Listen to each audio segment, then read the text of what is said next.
Hello, नमस्ते, आदाब, सत श्री अकाल। दोस्तों, इंग्लिश सीखने के लिए जिस चीज़ की हमें सबसे ज़्यादा ज़रूरत पड़ती है वो है हमारे शब्दों का ज्ञान। तो जितने हमारे पास इंग्लिश के वर्ड्स होंगे उतनी ही अच्छी इंग्लिश हम बोल पाएंगे। लेकिन सिर्फ इन वर्ड्स की नॉलेज होना ही सब कुछ नहीं है दोस्तों। उन वर्ड्स को यानी कि आपकी वोकैब को आप यूज़ कैसे करें, उसको याद कैसे रख सकें ताकि आपकी फ्लुएंसी इंग्लिश में बढ़ सके। तो हम क्या करते हैं दोस्तों, उन वोकैब के वर्ड्स को हम सेंटेंसेज में यूज़ करते हैं ताकि हम सिचुएशन के अकॉर्डिंग उन वोकैब के वर्ड्स को याद कर सकें। आज मैंने कुछ ऐसी ही कोशिश की है आप सब के लिए। कुछ 40 ऐसे डेली यूज़ के इंग्लिश सेंटेंसेस मैं आपके साथ आज साझा करूंगा, जिसमें आप सिचुएशन के साथ इन सेंटेंसेस को जोड़ के आप अपनी इंग्लिश की फ्लुएंसी को इंप्रूव कर सकते हैं। और सच कहूँ तो इंग्लिश स्पीकिंग का जो असली फंडा है ना दोस्तों, वो यहीं से होता है। तो अब तक मैंने इस चैनल पर इंग्लिश स्पीकिंग की 29 वीडियोज़ हो चुकी हैं जो ऑलरेडी अपलोडेड हैं। तो आई होप आपका एक बेसिक जो अंडरस्टैंडिंग है इंग्लिश का, वो ग्रामर का अच्छे से इंप्रूव हो चुका होगा। तो इन सेंटेंसेस को आप अच्छे से समझ पाएंगे। आपको सिर्फ इन सेंटेंसेस को 2 या 3 बार प्रैक्टिस करना है, उसके बाद ये सेंटेंसेस हमेशा के लिए आपके अपने हो जाएंगे। तो शुरुआत करते हैं आज की इस वीडियो की। तो सबसे पहले जो हमारा फर्स्ट है वो है अब चाहे जो हो। तो अगर आपको याद हो तो वो गाना है ना हमारे किसी हिंदी मूवी में, अब चाहे जो हो जाए मैं दुनिया से अब ना डरूं। तो ये वही है कि अब चाहे जो हो जाए, सारी दुनिया मेरे खिलाफ हो जाए, मुझे जो करना है वो करना है। तो इसका इंग्लिश में हो सकता है कम वॉट में, मतलब अब चाहे जो हो मुझे फर्क नहीं पड़ता, I don't give a dam what ever happens. तो आप कह सकते हैं अब चाहे जो हो। नेक्स्ट, आज अलार्म नहीं बजा, ये आलसियों की सबसे बड़ी निशानी है। और कोरोना टाइम ने तो सबको इतना आलसी अब बना दिया है ना कि हर किसी के पास एक्सक्यूज़ रहेगा ही रहेगा, भाई मुझे तो आदत पड़ गई सोने की। लेकिन ये एक्सक्यूज़ भी आप बता सकते हैं जब सारी चीज़ें नॉर्मल हो जाएंगी कि आज अलार्म नहीं बजा, ठीक है, ये एक एक्सक्यूज़ हो सकता है। Today alarm did not go of. दोस्तों ध्यान रखिएगा, यहाँ पे गो ऑफ का मतलब होता है कि नहीं बजना। ओके, तो ये जो अलार्म है ये ऑन रहता है, लेकिन जब ये बजता है तो ये ऑफ हो जाता है। तो इसमें ऑन नहीं आता, इसमें ऑफ ही होता है। तो ये आप थोड़ा सा ध्यान रखिएगा अपने साथ। नेक्स्ट है दोस्तों, बंद करो अपने नकली आंसू। तो कई लोग बहुत एक्सपर्ट होते हैं इस मामले में, स्पेशली जो एक्टर और एक्ट्रेसेस होती हैं। तो आप डेली सोप के जो सीरियल हैं आप देख सकते हैं, मेरी मम्मी बहुत देखती है। तो उनमें कुसुम भाग्य शायद नाम है, कुंडली भाग्य कुछ ऐसा सा है।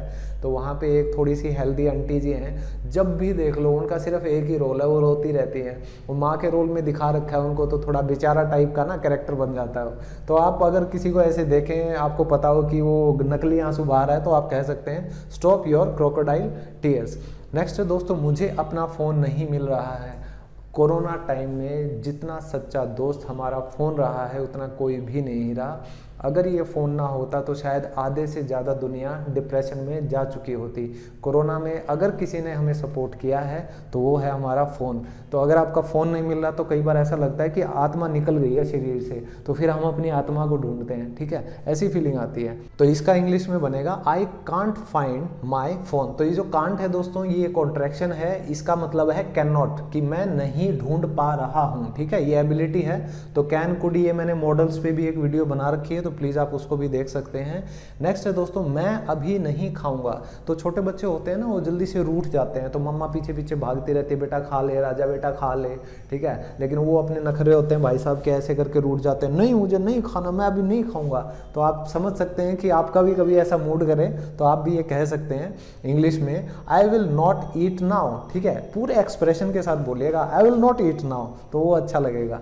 नेक्स्ट, मैं बाहर जा रहा हूँ। तो जब भी आप ट्यूशन के लिए, मतलब कॉलेज के लिए या स्कूल के लिए निकलते हैं, तो आप अपने पेरेंट्स को जाहिर सी बात है कह सकते हैं कि आई एम गोइंग आउटसाइड। तो अगर मान लीजिए आप कहीं बाहर जा रहे हैं, मार्केट में या स्कूल में या कहीं और किसी भी जगह, तो आप सिर्फ और सिर्फ इस जगह पे आप लगा सकते हैं I am going to the market, I am going to the college, I am going to the school, I am going to Delhi, मतलब जा रहा हूँ, आई एम गोइंग, ठीक है, समझ आ गया। तो बाहर की जगह आप कोई और प्रदेश लगा देंगे, कोई स्टेट लगा देंगे, तो आप कहीं भी इसका यूज़ कर सकते हैं।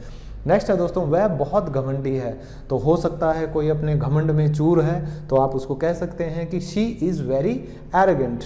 ओके, लास्ट है दोस्तों, तुम होश में तो हो। जो कई बार होता है कि अपना कोई दोस्त या मतलब कहीं भी बातचीत होती है, किसी न किसी के मुंह से ऐसी चीज़ निकल आती है कि हमें विश्वास नहीं होता। तो हम कहते हैं कि भाई क्या बोल रहा है, ठीक है, तुम होश में तो हो, do you know what you are talking about, तुम्हें पता भी है तुम बोल क्या रहे हो। तो उसका इंग्लिश में होगा दोस्तों, are you in your senses. तो इसका एक और भी है कि क्या आपने होश खो दिया है, have you lost your senses. Okay, तो दोनों में से आप कोई भी यूज़ कर सकते हो। तो दोस्तों आगे बढ़ने से पहले अगर आप इस चैनल पे नए हैं तो प्लीज़ एक बार इस वीडियो को शेयर करना कभी मत भूलिएगा, लाइक कीजिए और सब्सक्राइब तो शायद आप कर ही देंगे मेरे चैनल को। ठीक है, तो अब आगे बढ़ते हैं। तो दोस्तों आप देखिए नेक्स्ट इंटरेस्टिंग सेंटेंस, तमीज़ से पेश आओ। हम बोलते हैं आपस में कई बार, तमीज़ से बात करो मुझसे, या पेरेंट्स कहते हैं कि रिलेटिव्स अगर आ जाएं तो उनसे तमीज़ से बात करो, तो भी हो जाता है टॉक विद मैनर्स। मैनर्स होते हैं कि आपकी तमीज़, जो भी आपकी तहजीब है बोलने की, उसको मैनर्स कहते हैं। अब एक बहुत कॉमन है दोस्तों, कई बार कहते हैं कि भाड़ में जाओ। ठीक है, कई बार इंसान टेंशन में आ जाता है, कहता है भाड़ में जाओ सब, मुझे फ़र्क नहीं पड़ता। तो वो कहना चाहता है कि गो टू हेल। ठीक है, हेल होता है नर्क, तो ये भी एक तरह का फ्रेज ही है।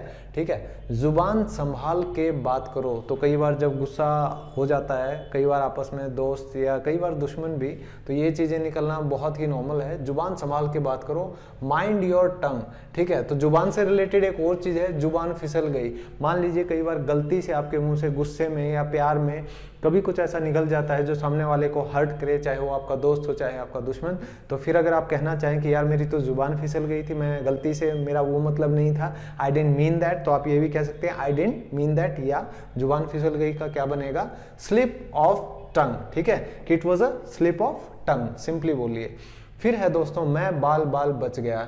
तो मान लीजिए आप हाईवे पे बहुत तेज स्पीड से जा रहे हैं और सामने से एक ट्रक आ रहा है, पूरा मूवी वाला सीन बन गया, लेकिन आप सही टाइम पे अपना दिमाग का इस्तेमाल करके, ठीक है, अपनी गाड़ी को स्लो करके आराम से निकल जाते हैं। तो फिर भी आपको पता चलता है कि अगर आप आराम से नहीं निकलते तो शायद आज आपकी टक्कर हो जाती। तो आप फिर कह सकते हैं कि मैं बाल बाल बच गया।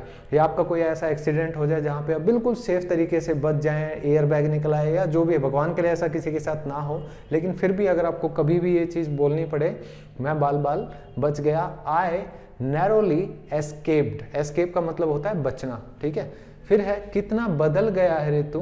तो ये तो मूवीज में आपने बड़ा कॉमन देखा होगा कि यहाँ पे हाथ लगा के कहते हैं तू कितना बदल गया है रे, ये माँ तू कितनी बदल गई है। तो एक माँ को तो अपने बच्चे जो हैं चाहे 1 महीने बाद भी घर पे आएंगे तो ऐसा लगेगा पता नहीं कितने सालों बाद आए हैं।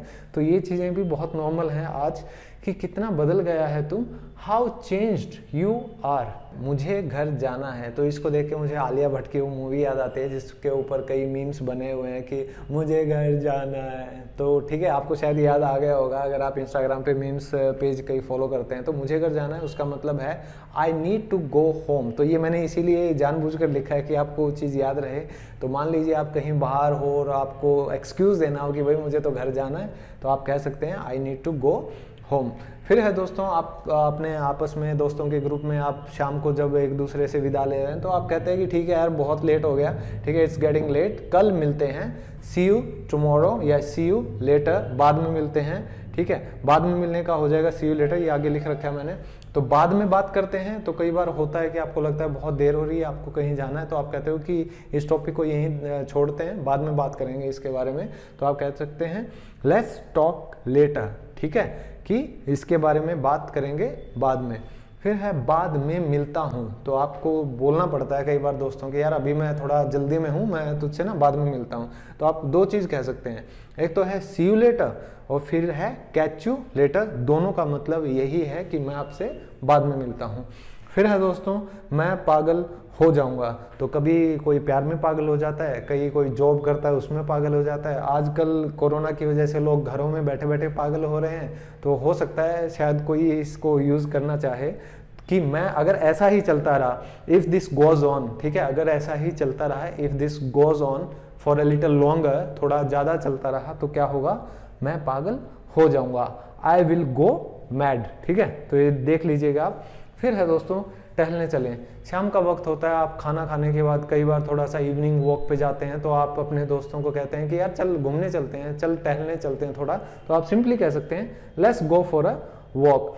और मान लीजिए आप अपने किसी कोलीग को अपने साथ कहीं पे ले जाना चाहते हैं, तो आप सिंपली पूछ सकते हैं let's go for a coffee, कि चलिए कॉफ़ी पीने चलते हैं। Let's go for a movie, कि मूवी देखने चलते हैं। Let's go for a walk. तो आप कुछ भी यूज़ कर सकते हैं अपनी परिस्थिति के अनुसार, ताकि आप पिटे ना, ताकि बाद में आप ये ना कहें कि मैं तो बाल बाल बच गया। तो आपने किसी को कॉफ़ी के लिए पूछा या डांस के लिए पूछा है तो ध्यान रखिएगा कि ये सिचुएशन ना आए। तो ओके दोस्तों, अब देखते हैं बचे हुए सेंटेंसेस। ओके फ्रेंड्स, तो अब करते हैं कुछ ऐसे बहुत ही बेसिक से सेंटेंसेस जो हम रोज घर पे यूज करते हैं। तो ध्यान से देखिएगा। पहला है कि बासी खाना मत खाओ। तो सबको पता है कि टाइम पे अगर आप खाना नहीं खाओगे तो बाद में आपको बासी खाना ही खाना पड़ेगा। तो हम उसको क्या बोलते हैं? हम बोलते हैं डोंट ईट स्टेल फूड। तो स्टेल होता है बासी, ठीक है, फूड खाना। तो ये आप देख सकते हैं। नेक्स्ट है मेरा वो मतलब नहीं था। तो कई बार आप कुछ कहना चाहते हो, कह कुछ और जाते हो, तो फिर आप एक्सप्लेन करते हो, अपने आप को क्लैरिफाई करते हो कि यार मेरा वो मतलब नहीं था कहने का, ठीक है। तो उसके लिए क्या सेंटेंस है? I did not mean that. तो बहुत कॉमन से ये सेंटेंसेस है दोस्तों, आप इनको प्रैक्टिस कर सकते हैं। रोज कम से कम 2 या 3 बार प्रैक्टिस करो। एक बार आपने कर लिया ना, गिनती के 3 बार करके देखो, 4th टाइम आपके मुंह से अपने आप निकल जाएंगी ये चीजें। नेक्स्ट है दोस्तों, मैं तुमसे बात नहीं करना चाहती। तो ये तो बहुत कॉमन है, शायद हर किसी ने सुना होगा ये वर्ड कि मैं तुमसे बात नहीं करना चाहती, भाड़ में जाओ, मुझे कॉल मत करना, मेरे मैसेजेस मत करना। आजकल तो ब्लॉक वगैरह हो जाता है, सब कुछ चलता है। तो उनका कहने का मतलब है मोहतरमा का कि I don't want to talk to you, कि मैं आपसे बात नहीं करना चाहती। It's over, let's break up. Okay, तो बहुत कॉमन फ्रेजेस हैं। फिर आप कहोगे मुझे माफ़ कर दो, कि मेरी गलती थी, मैं माफ़ी मांगता हूं। तो आप क्या कहना चाह रहे हो? Please forgive me. ओके, तो हस्बैंड और वाइफ में जब भी हो जाती है ना लड़ाई, तो गलती हमेशा हस्बैंड की होगी, ठीक है। तो ये हस्बैंड को ही बोलना पड़ता है, ठीक है ना। तो फिर मान लीजिए अगर हस्बैंड वाइफ की यहाँ पे बात चल रही है, झगड़ा हो जाता है और वाइफ क्या करती है, गुस्से में आके हमेशा अपने मायके चली जाती है। तो फिर आप उसको कॉल करके कहते हो कि भाई मुझे माफ़ कर दो, मैं तुम्हें लेने आ रहा हूँ, I am coming to pick you up. तो अगर मान लीजिए आप सुबह कॉलेज जा रहे हैं, तो आप किसी दोस्त को कहते हैं भाई मैं रास्ते में हूं और मैं तुझे लेने आ रहा हूं, ठीक है। तो तब भी आप ये यूज कर सकते हैं कि I am coming to pick you up. फिर ये आप अपने दोस्त को भी कह सकते हो, और अगर आप लेने जा रहे हैं किसी अपने को, तो आप कहेंगे कि जल्दी से तैयार हो जाओ। तो ये जो जल्दी है ना, ये आप बोल भी सकते हैं, लेकिन कहते हैं कि लेडीज तैयार होने में बहुत ज़्यादा टाइम लगाती हैं, ठीक है। और ये कहीं ना कहीं सच भी है। तो मैं शादीशुदा हूँ तो मुझे तो अच्छे से पता है। जल्दी से तैयार हो जाओ, get ready in no time, मतलब बिल्कुल टाइम मत गवाओ, जल्दी से तैयार हो जाओ। फिर मान लीजिए आप कहीं मीटिंग के लिए गए हैं और वहाँ से कोई रिस्पॉन्स नहीं मिल रहा, तो आप कहेंगे कि यार मैं यहाँ 2 दिन से रह रहा हूँ, कि कोई मतलब है, ठीक है। कोई बंदा यहाँ पे 2 दिन से है और आपको फर्क नहीं पड़ रहा, तो आप कहोगे I have been here for 2 days, ठीक है, I have been here. Next है दोस्तों, मेरे पास अभी समय नहीं है। तो कई बार कोई बिजी होता है, आप कॉल करते हो तो वो पोलाइटली आपको बता सकते हैं, या आप किसी दोस्त के पास जाते हैं कुछ बात डिस्कस करने, तो वो भी आपको कह सकता है कि यार अभी तो मेरे पास समय नहीं है, बाद में इसके बारे में बात करते हैं। तो ये आप कह सकते हैं I don't have time now, okay, talk to you later, see you later, catch you later, we can discuss about it some time later. Okay, कुछ भी कह सकते हैं। यह है मेरी गलती थी। तो ये फिर से आ गया कि अगर आप ये कहो मुझे माफ़ कर दो, तो वो होता है प्लीज़ फॉरगिव मी। और अगर आप कहते हो कि मेरी ही गलती, आपने मान लिया कि झगड़े में आप गलत थे, ठीक है, फिर तो आप कभी नहीं बचोगे, हर बार वो टॉपिक उठाया जाएगा, चाहे रिलेशन कोई भी हो, ठीक है। It was my mistake, it was my mistake. फिर है तुम क्या ढूंढ रहे हो। तो कई बार होता है ना कि आपके पेरेंट्स घर पे कुछ ढूंढ रहे हैं, आपके मॉम, आपका भाई आपके रूम में मान लीजिए कुछ ढूंढने की कोशिश करते हैं, तो आप एकदम से सकपका जाते हो कि कुछ पकड़ा ना जाए। तो आप कह सकते हो तुम क्या ढूंढ रहे हो, what are you looking for. Next है दोस्तों, मुझे मेरा काम करने दो। तो अब मैं यहाँ पे पढ़ाने का काम कर रहा हूँ, लेकिन बिल्कुल बगल में कंस्ट्रक्शन का काम चल रहा है, तो आपको धड़ धड़ की शायद हल्की सी आवाज़ आ भी रही होगी। तो मैं कहना चाह रहा हूँ कि मुझे मेरा काम करने दो, let me do my job. तो दोस्तों अब देखते हैं बचे हुए लास्ट कुछ सेंटेंसेस, बहुत इंटरेस्टिंग है, तो लास्ट तक जरूर देखिएगा। तो दोस्तों अब आ गए हैं हम हमारे बहुत ही इंटरेस्टिंग और मज़ेदार सेंटेंसेस पे। तो जैसे आप देख सकते हैं, मैं यूं गया और यूं आया। कहते हैं ना कि मैं यूं गया और यूं आया, लेकिन आता कोई नहीं है। कई बार अपने दोस्त होते हैं ना कि कहते हैं यार एक बार बाइक दे दे, मैं बस ये गया और 2 सेकंड में आया। तो आपको भी पता है कि वो 2 घंटे बाद आते हैं, ठीक है। कई बार मेरे साथ भी ऐसा हुआ है। तो मैं गया यूं आया, तो इसका इंग्लिश में होगा I will be back in A flash. तो देखिए प्रकृति भी साथ देती है, यहीं पे मतलब जो ट्यूबलाइट है उसका फोकस भी आ रहा है, तो फ्लैश उससे रिलेट हो गया। तो नेक्स्ट है दोस्तों, तुम मेरे आगे टिक नहीं सकते। तो कई बार दोस्तों में और झगड़ा हो जाता है, तो कई बार एक दूसरे की औकात पे बात आ जाती है कि तू है कौन, तू चीज़ क्या है, ठीक है, तेरा मेरे सामने कोई लेवल नहीं है। तो ये कहीं ना कहीं सेम चीज़ है कि तुम मेरे आगे टिक नहीं सकते, you stand no chance in front of me, कि मेरे सामने तुम कुछ भी नहीं हो। तो इसमें औकात कह लीजिए, लेवल कह लीजिए, तो ये बहुत ही कॉमन चीज़ है, हो जाता है दोस्तों में या वैसे भी क्लासमेट्स के बीच में। क्या बकवास है ये। तो कई बार कुछ हो रहा हो गलत तो आपको गुस्सा आ जाता है, तो आप पूछते हो कि भाई ये हो क्या रहा है, क्या बकवास है। तो आप कह सकते हो what nonsense is it. Okay, what nonsense is it.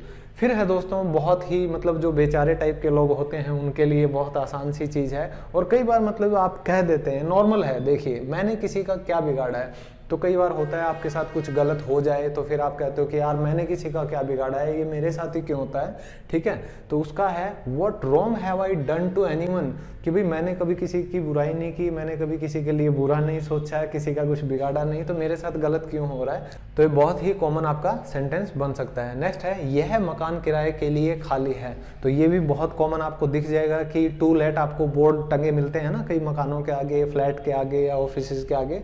तो उसका अगर पूरा सेंटेंस बनाएं कि यह मकान किराए के लिए खाली है, तो this house is to let. Okay, now आपको परेशान करने के लिए माफ़ी चाहता हूँ, तो आप ये कई बार यूज़ करना चाहेंगे। तो देखिए, हिंदी में आपको बड़ा लंबा चौड़ा भाषण देना पड़ता है कि आपको परेशान करने के लिए माफ़ी चाहता हूँ, हो गई ना, एक स्पीच जैसा लगता है। लेकिन इंग्लिश में क्या है, सिर्फ 2-3 शब्द बोलो, या सिर्फ आप सॉरी भी बोल देते हो ना, उससे भी सारे काम हो जाते हैं। तो होता है ना कि पूरी महाभारत रामायण हो जाती है, लड़ाइयाँ हो जाती हैं सब, फिर आखिर में बंदा आगे बोल देता है सॉरी यार, तो बस वहीं पे सारी कहानी खत्म। तो देखिए, sorry to bother you, bother होता है परेशान करना, तो कहना चाह रहा है कि भाई आपको परेशान करने के लिए मैं माफ़ी चाहता हूँ। तो फिर से देखिए, इसी उसमें सेंस में आ गया कि मैंने किसी का क्या बिगाड़ा है, तो what wrong have I done to anyone. फिर ये मेरे साथ ही क्यों होता है, कि मेरे साथ ही क्यों हो रहा है, बार बार कुछ गलत होता है तो आपको लगता है कि आप बार बार एग्जाम दे रहे हो, बहुत तैयारी कर रहे हो, मेहनत कर रहे हो, ठीक है।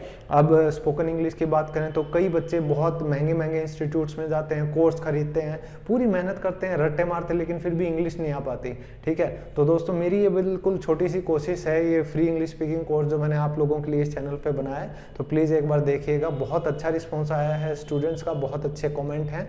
आप एक बार जाके रिव्यूज़ भी देख सकते हैं क्लैरिटी के लिए। तो आप ये कह सकते हैं कि मेरे साथ ही क्यों होता है, why does it happen with me, या आप ये कहना चाहें कि ये हमेशा मेरे साथ ही क्यों होता है, तो आप ये भी कह सकते हैं why does it happen with me always. Okay, यहाँ पे ऑलवेज जोड़ दीजिए तो वो अलग से बन जाएगा। अब दोस्तों, दरवाजे को आधा खुला छोड़ दो। तो हमेशा होता है ना कि आप कमरे में जाते हैं तो कहते हैं भाई पूरा दरवाजा बंद मत कर, थोड़ा सा खुला छोड़ दे। तो उसका क्या बनेगा, लीव द डोर अजार। तो ये जो अजार है ना दोस्तों, इसी का मतलब है कि आधा खुला, ठीक है। तो देखिए, आपकी साथ साथ वोकैब भी इंप्रूव हो रही है, लेकिन वोकैब को यूज कहाँ करेंगे, सेंटेंस में ही तो यूज करेंगे। तो अगर आप पूरा सेंटेंस सीख लेंगे सिचुएशन के अकॉर्डिंग, तो वोकैब तो बहुत छोटी चीज रह जाएगी और अपने आप वोकैब आपकी इंक्रीज हो जाती है। अब आ जाता है लास्ट में बात का बतंगड़ बनाना, ठीक है, बात छोटी सी बात का राई का पहाड़ बनाना। तो ये कुछ कहावतें आपने सुनी होंगी, तो ये उसी सेंस में है कि छोटी सी बात का इश्यू बनाना। तो कॉमन सी चीज है, कई लोगों की आदत होती है नैगिंग की, ठीक है, छोटी छोटी चीज़ों पे वो कुरेद के ना उस टॉपिक को कहते हैं ना कि जो छोटी सी चोट होती है उसको जख्म बना लेते हैं आप कुर्च के, ये थोड़ा हमारी लोकल लैंग्वेज में, ठीक है। तो छोटी सी बात का इश्यू बना लेते हैं लोग आजकल। तो बात का बतंगड़ मत बनाओ, don't make an issue of it या आउट ऑफ इट, ये दोनों ही ठीक रहेगा। तो दोस्तों, आई होप आपको आज की मेरी कोशिश पसंद आई हो। प्लीज़ इस वीडियो को जितना हो सके, अगर आप मुझे प्यार करते हैं तो इस वीडियो को शेयर जरूर कीजिएगा, और आपको पसंद आए तो लाइक तो आप करेंगे ही, ठीक है। तो इसी के साथ मैं आप सबसे विदा लेना चाहूँगा। Thanks a lot for your time, stay healthy, stay safe, love you all, take care, bye bye.